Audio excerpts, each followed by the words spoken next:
Please leave. I am not okay with this. Don't touch me. Don't touch me, little man. Move, get back. Come on now. Get back. Take Move, it, man. bro. Move, get back. You don't Get take it for back. real? No, I'm not. Get back. Please move from my car, bro. Move, little man. Please move. Oh, you on that for Move, real? little man. Move. Get my door, please. Get my door. On June 11, 2025 at 11:47 a.m., police received a frantic 911 call. On the line was a terrified juvenile, crying uncontrollably as he reported that his mother had just been shot.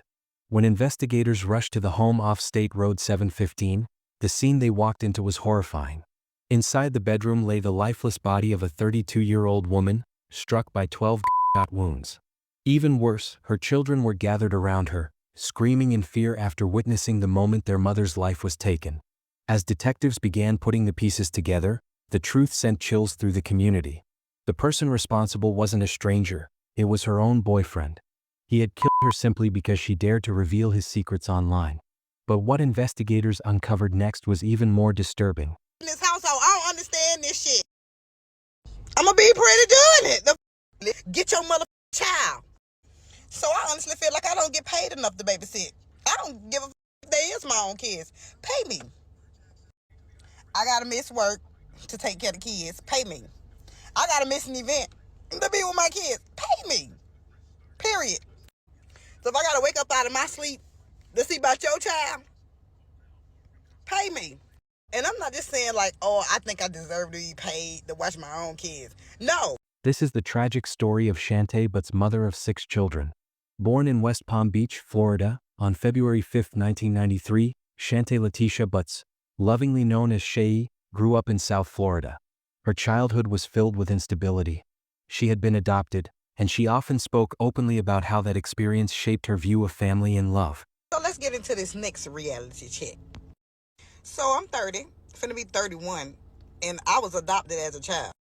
The difference between adopted and foster, I don't think people know this, is when you adopted, you belong in that family. So therefore, the state can't come and take you out of that household. Now, if you fostered, you could just get taken at any moment whenever the person choose to get a child. Like if they want a child and they want you, they could just take.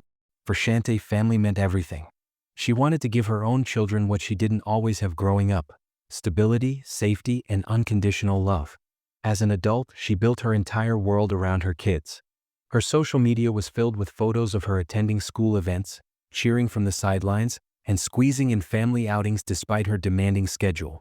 Her oldest son appeared frequently by her side, stepping up with responsibility whenever she needed support. And how did she make all of this work? Through nonstop hard work.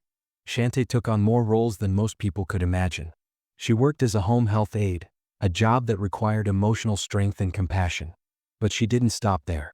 She also ran a cleaning company called Polished by Shay, building a reputation for quality and professionalism. Alongside that, she owned a decor business, crafting floral pieces, liquor bottle arrangements, and money bouquets. On top of all this, she was also an upcoming content creator. On social media, Shantae shared her humor, her struggles, and her survival. She often called herself a comedian, turning difficult moments into punchlines and making relatable skits out of her everyday life. Thing, you got a match. This person right here, loving, sweet as can be. Let's just say he was found to be my brother, my little brother, because he's 24. So when my daddy found out he got another son, it's a boy. So I expected him to be like, oh, yeah, excited about having another son, because he kept saying, oh, I got all these daughters, and my mouth flipped. So you already know, I feel like he needed another son. Her Deadbeat Daddy series was honest, raw, hilarious, a brutally real look at absentee fathers. Her online presence wasn't just about laughs. It was therapy. It was a way for her to process her chaos and connect with other people facing the same battles. But beyond the side hustles and the content creation, Shantae's most meaningful role was simple. She was a mother before anything else. Every job she worked, every late night, every sacrifice she made, all of it was for her children's future. If you're finding these stories meaningful or informative, please consider subscribing to our channel. It really helps us keep bringing you more content like this. She wanted them to have what she never had. That was until she crossed paths with the man who would ultimately change the course of her life forever. 46-year-old Little Mac Williams, her ex-boyfriend and the father of her youngest children. During their relationship, Shantae slowly realized that being with him wasn't what she wanted anymore. The relationship brought her more heartbreak than happiness. After enduring one disappointment after another, she made the difficult decision to leave Little Mac and try to rebuild her life. She even opened her heart to someone new, hoping for a fresh start. But walking away from Little Mac wasn't going to be easy. He wasn't willing to let her go. And that refusal to accept the end of their relationship would spiral into something far darker. What Shantae didn't know was that Little Mac had a violent history and a long pattern of terrorizing women. What made Shantae's tragedy so heartbreaking was that she sensed the danger. She knew what he was capable of. She warned police again and again, but nothing stopped him. Little Mac had a lengthy record of domestic violence and criminal behavior dating back years. In 2014, he was arrested after an ex-girlfriend accused him of sexual battery. Officers found her covered in injuries, swelling, bruises, and a large hematoma on her forehead. He was charged with felony battery, domestic battery by strangulation, and false imprisonment. Yet instead of serving years behind bars, he spent just 36 days in jail. But he didn't stop there. In 2018, another woman reported that Williams kept showing up to her house, refusing to leave and tampering with her security cameras. He was arrested again but convicted only of trespassing. His punishment? 59 days in jail. His violence continued to escalate. By 2023, he struck a woman in the head with an object during an argument, sending her to the hospital. He was arrested again and served only 2 days in jail. It was a terrifying pattern: violence and arrest, a light punishment and immediate release. By 2024, Shantae Butts had become his next target. In July 2024, she reported that Williams forced his way into her home, put her in a chokehold, and kicked her repeatedly. She nearly passed out. When she tried to call 911, he ripped the phone from her hands and ran. Deputies arrested him and charged him with several felonies, including domestic battery by strangulation and witness tampering. He pled guilty, but instead of serving years in prison, he received just 157 days in jail along with a no-contact order. But there was one major issue: no one could actually force him to follow it. By October 2024, Shantae was calling police again. Little Mac was stalking her, blowing up her phone, and pounding on her front door. Please leave. I am not okay with this. Please leave my job. I have to go.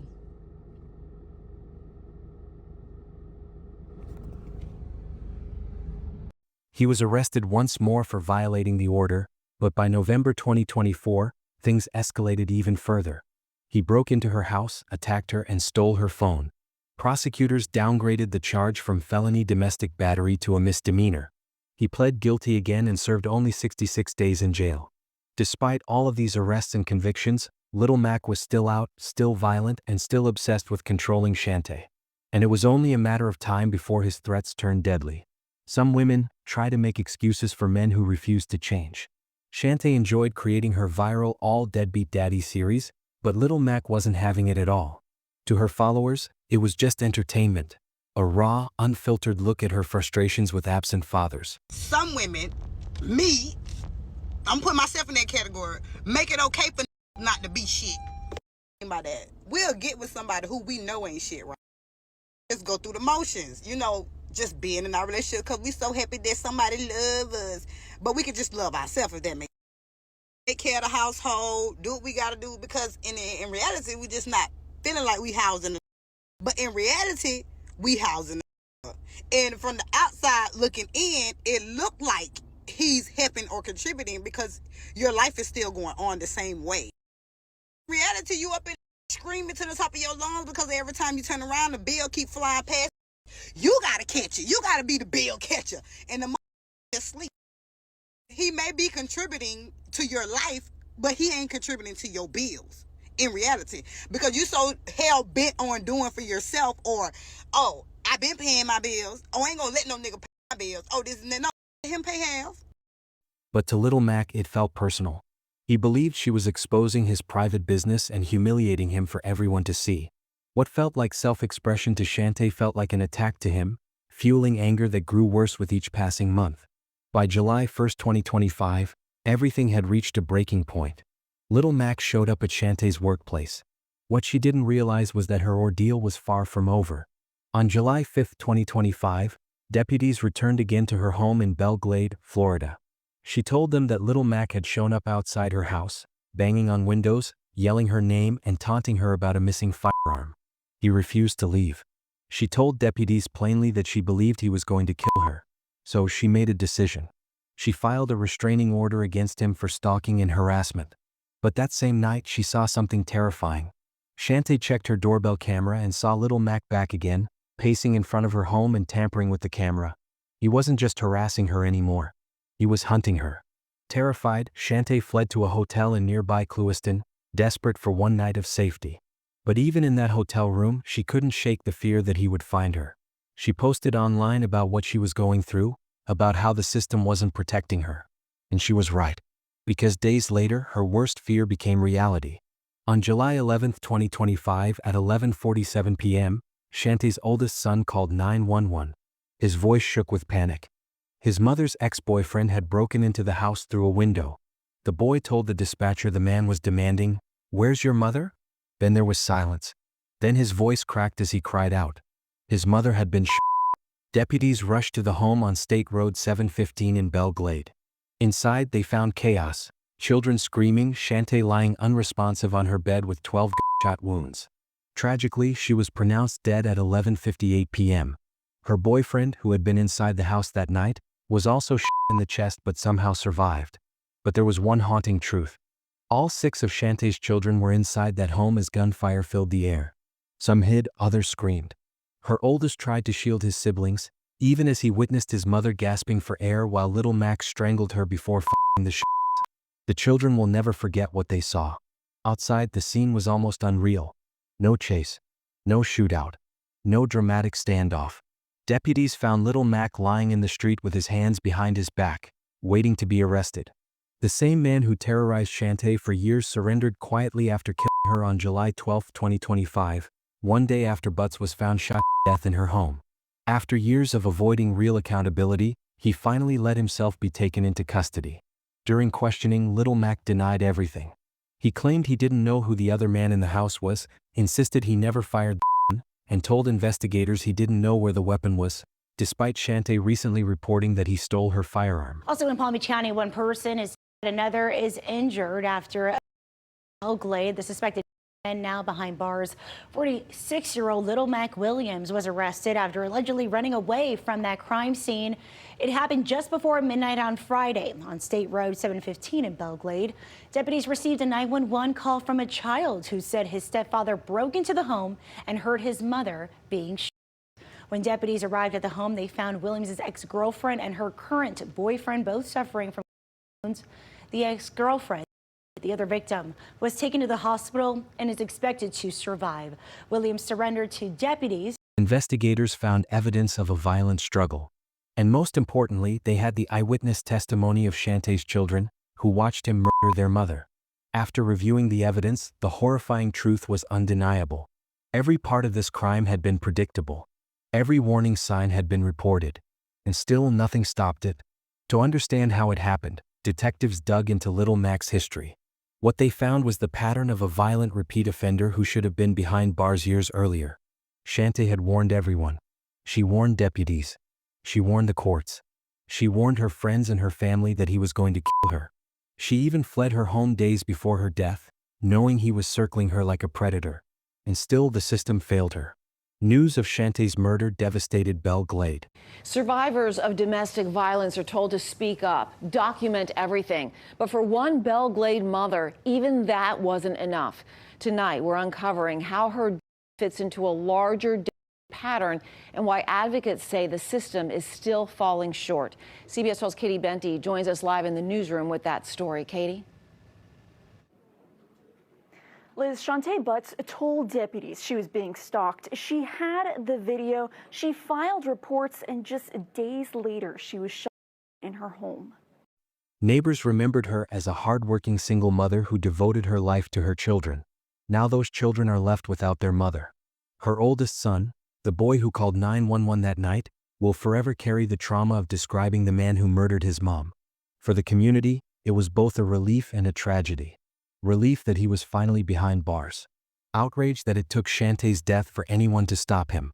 This wasn't just the story of one violent man. It was the story of a system that repeatedly ignored domestic abuse until it ended in murder. Little had a long, well-documented history of strangling women, stalking them, breaking into their homes, and threatening to kill them. Yet again and again, prosecutors reduced his charges, judges handed him light penalties, and his jail time lasted days instead of years, all the way up to July 11, 2025, when every failure collided into tragedy. But even then, justice would not come easily, and the fight was far from finished.